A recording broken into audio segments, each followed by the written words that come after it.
बहुत धन्यवाद हो प्रियो, उसकी सहायता के लिए, उसकी करुणा के लिए, उसकी सच्चाई के लिए और उसकी अगुवाई के लिए।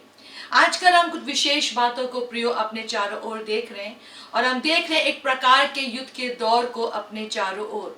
और हम देख रहे हैं एक के बाद दूसरी और दूसरी के बाद तीसरी और फिर चौथी नाना प्रकार की परीक्षाओं को, प्रेशर्स को, चिंताओं को, प्रॉब्लम्स को, बीमारियों को, एक एक अलग प्रकार के हम आक्रमण को अपने चारों ओर देख रहे हैं। फिर जबकि मैं ऐसा परमेश्वर के लोगों को और परमेश्वर के जनों को भी सुनती हूँ, और मैं इस बात से कंफर्म होने पाई हूँ कि ये एक समय युद्ध का समय है। अलग अलग प्रकार की आक्रमणों का, दुष्ट की उन चालों का समय है कि वो किसी प्रकार से हमको विश्वास में गिरा दे, किसी प्रकार से हमारे अंदर अविश्वास को पैदा कर दे, किसी प्रकार से हमको परमेश्वर से उस सुंदर रिश्ते से अलग कर दे जिसमें उसने हमको बेटा बेटी करके बुलाया है।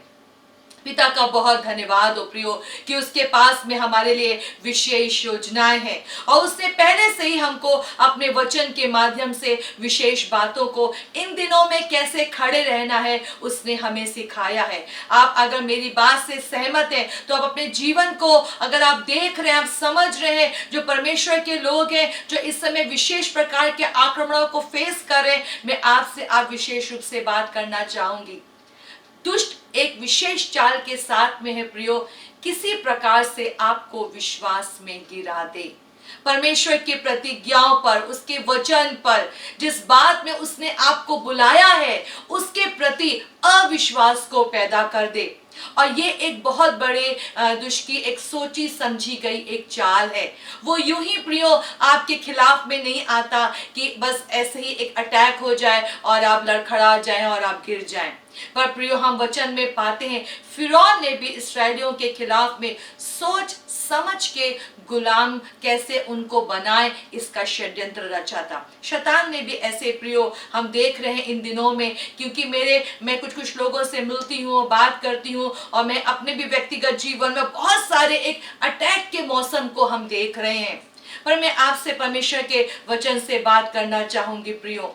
वचन में ऐसा लिखा हुआ है, व्यवस्था विवरण उसके 20 अध्याय के 1 पद में ऐसा लिखा है, जब तू अपने शत्रुओं से युद्ध करने को जाए और घोड़े, रथ और अपने से अधिक सेना को देखे, उनसे ना डरना। तेरा परमेश्वर यहोवा जो तुझको मिस्र देश से निकाल ले आया है वो तेरे संग है।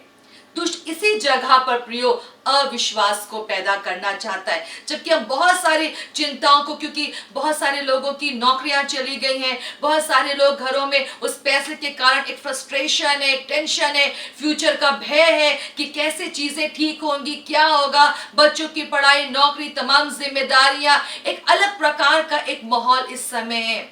यहाँ तक कि सिर्फ वो ही नहीं, हम परिवार में लड़ाई झगड़ों को हम देख रहे हैं। हम परमेश्वर के उन लोगों को जिनको हम समझते थे कि विश्वास में अभी बहुत आगे आ चुके होंगे, पर हम उनको भी लड़खड़ाते हुए देख रहे हैं। हम उनको भी अलग अलग सी भाषाओं में बात करते हुए पा रहे हैं। पर आज मैं आपको प्रिय उत्साहित करना चाहती हूँ, विश्वास में बने रहें। जिस परमेश्वर ने आपको मिस्र देश से निकाल लिया है वो आपके संग है। बहुत सारे घोड़ों को, रथ को, अपने से अधिक सेना को, प्रॉब्लम्स को देख के घबराए नहीं प्रियो, चिंता में मत जाएं, क्योंकि वो परमेश्वर जिसने आपको पाप से बाहर निकाला है, जिसने आपको अपना बेटा बेटी बनाया है, वो आपको किसी भी घाटी में नहीं छोड़ता। वो हमेशा हमारी सहायता करता है, वो हमेशा हमारे संग रहता है, और ये उसका वचन है, ये उसकी प्रतिज्ञा है। प्रियो क्या होता है, हमने इस बात में मनन किया है पहले शमूएल के, अगर आप 28, 29 और 30 को अगर आप वहां पे पढ़ें तो वहां हम एक विशेष बात को पाते हैं कि दाऊद जो है वो शाऊल राजा से डर जाता है। शाऊल एक के बाद दूसरी और तीसरी और चौथी और पांचवी कोशिशों में लगातार किसी प्रकार से वो दाऊद को मार डाले, और एक पॉइंट ऐसा आता है कि दाऊद भी डर जाता है, और वो क्या करने लगता है, वो अपने पद को, अपनी पहचान को, उस विश्वास को, उस प्रतिज्ञा को एक डगमगाते हुए अपने जीवन में पाता है, और एक गलत फैसला लेता है, और वो वहां से निकलकर फिलिस्तीन देश को भाग जाता है। अपने कुछ साथियों के साथ में, और कई समय तक वो वहां पे इसलिए रहता है कि क्या जाने शाऊल का कब दिमाग खराब हो, शाऊल कब इस प्रकार से षड्यंत्र को रचे और मैं मार डाला जाऊं। प्रियो, दुष्ट यही चाहता है, वो ऐसे आपको हमको अविश्वास में लाके खड़ा करना चाहता है। कहीं ये तो ना हो जाए, कहीं वो तो ना हो जाए, कहीं ये वाली प्रॉब्लम हमको दबा ना ले, कहीं अगर ये पैसा ना हो तो आगे को हम चीजों को कैसे करेंगे। बहुत सारी चिंताएं, बहुत सारी टेंशन्स, पति पत्नी के बीच में रिश्तों में गड़बड़ी आ रही है, बच्चे और माँ बाप के बीच में रिश्तों में गड़बड़ी आ रही है, कलीसियाओं के बीच में हम गड़बड़ियों को देख रहे हैं। प्रियो, मैं कहना चाहती हूँ, विश्वास में बने रहें। ये प्रभु का वचन कहता है, विश्वास में बने रहे। भले शाऊल कितना भी जोर डाले, प्रियो, वो जीत नहीं सकता। अगर हम परमेश्वर के जाने, अगर हम उसके वचन पर विश्वास करते, क्योंकि उसी ने हमको ऐसे बुलाया है कि हम उसमें बने रहें, उसकी महिमा को देखें, उसके बेटा बेटी बनकर सिंहासन पर बैठ के राज्य करें। पर शत्रु आपके अंदर अविश्वास को प्रियो पैदा करना चाहता है, और वो भाग जाता है। और भाग जाने के बाद दाऊद क्या पाता है कि जब फिलिस्तीनियों के बीच में रहते तो एक बार फिलिस्तीनियों के साथ में वो इस्राएल के भी विरुद्ध में लड़ने को जाता है, और वहां पे क्या होता है कि जो फिलिस्तीन है, जो उसके हाकिम है, वो इस बात से परेशान हो जाते हैं कि दाऊद अगर हमारे साथ में है तो कहीं ऐसा ना हो कि वो हमारे विरुद्ध कुछ कर बैठे। क्योंकि वो उस समय उस बात को याद करने लगे, क्या ये वही दाऊद नहीं है जिसके लिए गाया जाता था कि शाऊल ने मारा हजारों को पर दाऊद ने मारा लाखों को। प्रियो, दुष्ट हमको कभी नहीं भूलता, वो कभी नहीं भूलता, भले कितने साल हो जाएं। कई बार हम हल्के पड़ जाते हैं, कई बार हम डिस्टर्ब हो जाते हैं, उसकी चाल कई बार ऐसे दुष्ट की ऐसे मानो प्रतीत होती कि हाँ हम दब गए, अब हमारे अंदर अविश्वास आ गया है, अब प्रभु हमारे संग में नहीं है, अभी चिंता हमको दबा देगी, अभी टेंशन हमारे परिवार को बर्बाद कर देगी। पर मैं आपसे कहना चाहती हूँ, शत्रु आपको हल्के में नहीं ले रहा है, शत्रु आपको हल्के में नहीं ले रहा है। और क्या होता है कि जब वहां से फिलिस्तीनी हाकिम उसको वापस भेज देते हैं, दाऊद अपने साथियों के साथ में जब वापस जाता है और वहां पे क्या पाता है कि सिकलग जहां पे वे लोग रह रहे थे, अमालेकी आकर वहां के सारे दाऊद के और उसके साथियों के सारे परिवार के लोगों को बंदी बनाकर ले जाते हैं। और सिर्फ बंदी बनाकर नहीं ले ही नहीं जाते, पर हम वहां पे आगे को क्या पाते, एक चिंता की भारी वजह ये आती है कि जो दाऊद के साथी थे, जो अब तक दाऊद के साथ में रह रहे थे, उसको समझ रहे थे, उसके अभिषेक को समझ रहे थे, उसके परमेश्वर ने जो उससे प्रॉमिस किया उसको समझ रहे थे, अब वे ही उसके खिलाफ खड़े हो जाते। किस बात के द्वारा? क्योंकि उनके बच्चे और पत्नी और जो सब कुछ उनका था बंदी बनाकर ले जाते हैं। चिंता के कारण वो दाऊद को पत्थरवाह करने को तैयार हो जाते हैं। पर परमेश्वर का वचन पहला शमूएल 30 अध्याय के प्रियो उसके 29 पद में पहला शमूएल 30 अध्याय के 6 पद में ऐसा लिखा है, परंतु दाऊद ने अपने परमेश्वर यहोवा को स्मरण करके हियाव बांधा। प्रियो, हमारी पहचान कभी नहीं बदलती। अगर हम जैसे ही प्रियो हम विश्वास में खड़े होते हैं, जैसे ही हम अपने परमेश्वर को स्मरण करते हैं, प्रियो वहां पे हियाव जगह लेता है, वहां फिर अविश्वास नहीं रहता, वहां पे फिर चिंता राज नहीं करती, वहां पर वो परेशानियां राज नहीं करती, वहां बीमारियां राज नहीं करती, वहां फिर हियाव राज करता है। और क्या होता है, वो फिर परमेश्वर से प्रार्थना करता है कि मैं यहाँ पर क्या करूं, क्या मैं उनके पीछे जाऊं, क्या मैं उनकी ओर दौड़ूं। तो परमेश्वर आपको पता वहां पर क्या कहते हैं, परमेश्वर वहां पर उससे ये कहते हैं, उसके 8वें पहला शमूएल 30 अध्याय के 8वें पद में उससे कहा, पीछा कर, क्योंकि तू निश्चय उसको पकड़ेगा और निसंदेह सब कुछ छुड़ा लाएगा।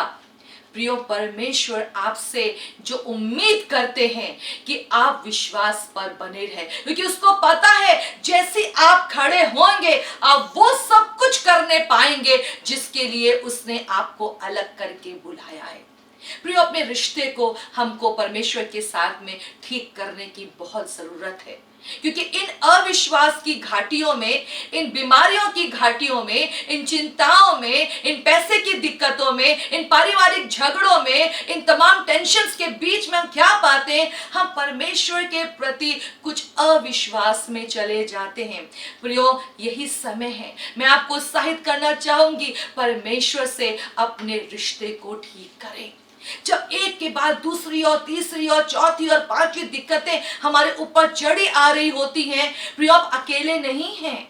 आप अकेले नहीं, दाऊद के साथ भी ऐसे ही हुआ था, परमेश्वर के अभिषेक के साथ भी ऐसे ही हुआ था, पर उन्होंने कैसे हियाव बंधाया? जब वे वापस परमेश्वर के सम्मुख गए, जब वे वापस अपने पिता के सम्मुख ठहरे, जब वे वापस, दाऊद ने अपने परमेश्वर को, उसके कामों को स्मरण किया, प्रियो, डर भाग गया, डर भाग गया, चिंता भाग गई, घबराहट भाग गई, बेचैनी भाग गई, और वह हियाव जगह लेता है कि अब मुझे क्या करना। दिमाग काम करना शुरू कर देता है। अभी तक तो वो तमाम टेंशन हम पर अधिकार को रख के, हमको कब्जे में लेके वो सब बुलवा रही थी जो हमें कभी नहीं बोलना चाहिए था।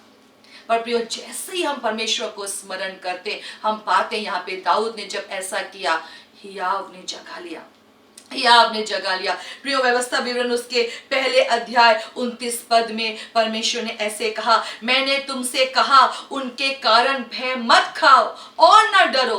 तुम्हारा परमेश्वर यहोवा जो तुम्हारे आगे आगे चलता है, वो आप तुम्हारी ओर से लड़ेगा। जब भेदिए कनान देश का भेद लेकर वापस आते हैं, तो उनके समाचार से प्रियो, सारे इस्राएली अनाक वंशियों के बारे में सुनकर, फालतू और बहुत सारी बातों को सुनकर घबरा जाते हैं, वे डर जाते हैं। प्रियो, विश्वास के बाद दुष्ट के अविश्वास के अटैक के बाद एक और चीज संग में आती है, और वो है डर। और मैं आपसे कहना चाहती हूं, डरिए नहीं, डरिए नहीं। कुछ बिगड़ने नहीं जा रहा है, कुछ बिखरने नहीं जा रहा है, कुछ नष्ट होने नहीं जा रहा है, क्योंकि परमेश्वर का वचन स्पष्ट रूप से ये कहता है। परमेश्वर ने कहा इस्राएलियों से, उनसे मत डरो, उनसे मत डरो, क्योंकि मैं तुम्हारी ओर से लड़ूंगा। हालेलुया। परमेश्वर आपसे कहना चाहते, वो आपके बदले में लड़ेगा, वो आपके बदले में चीजों को देखेगा। पर कब? जब आप उसकी ओर हमेशा खड़े रहेंगे। इस युद्ध की घाटी में, जबकि हम बहुत सारे युद्धों को अपने चारों ओर देख रहे, प्रियो, लड़ने वाला ही विजयी होता है। पर अगर हम विजय या जीत की आशा से नहीं लड़ेंगे, तो प्रियो, हम कहां पहुंचेंगे? हम कहां पहुंचेंगे? अगर आप जीतना चाहते हैं प्रियो, तो परमेश्वर के वचन को स्मरण करें, उस डर के हथियार के ऊपर निकल के दुष्ट के आए, क्योंकि प्रियो, डर ने हमेशा विश्वास को तोड़ा है। डर, विश्वास दोनों एक दूसरे के विपरीत प्रियो काम करते हैं। दुष्ट का यही एक पैतरा है प्रियो, वो डराता है, और इसलिए परमेश्वर का वचन साफ रूप से कहता है, डरो मत, डरो मत। प्रियो, में डरने की आवश्यकता नहीं है, क्योंकि हमें डर को बिल्कुल अपने जीवन में अनुमति नहीं देना है। अगर हम डर को अनुमति दे देंगे प्रियो, तो हम अपने परमेश्वर के सम्मुख ठीक तरीके से खड़े नहीं हो पाएंगे। या फिर हमारे जीवन में डर होगा या विश्वास होगा, दोनों एक संग नहीं रहते। और यही दुष्ट की षड्यंत्र, उसका वो चाल है कि हम डर जाएं।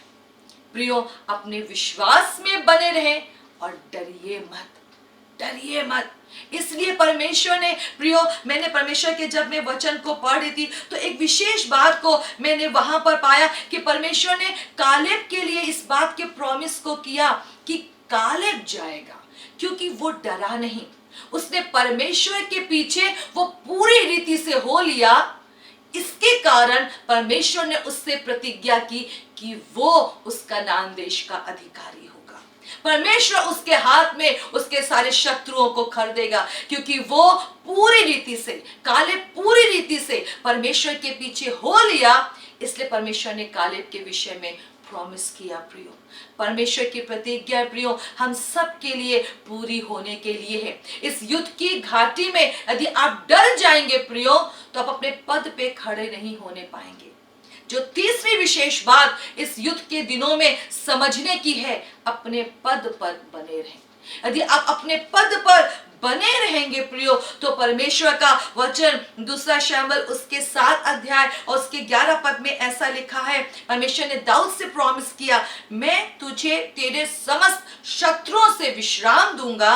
यहोवा तुझे ये भी बताता है कि यहोवा तेरा घर बनाए रखेगा। प्रियो, जितने भी दुष्ट आक्रमण कर ले, परमेश्वर का वचन ही प्रभुता करता है।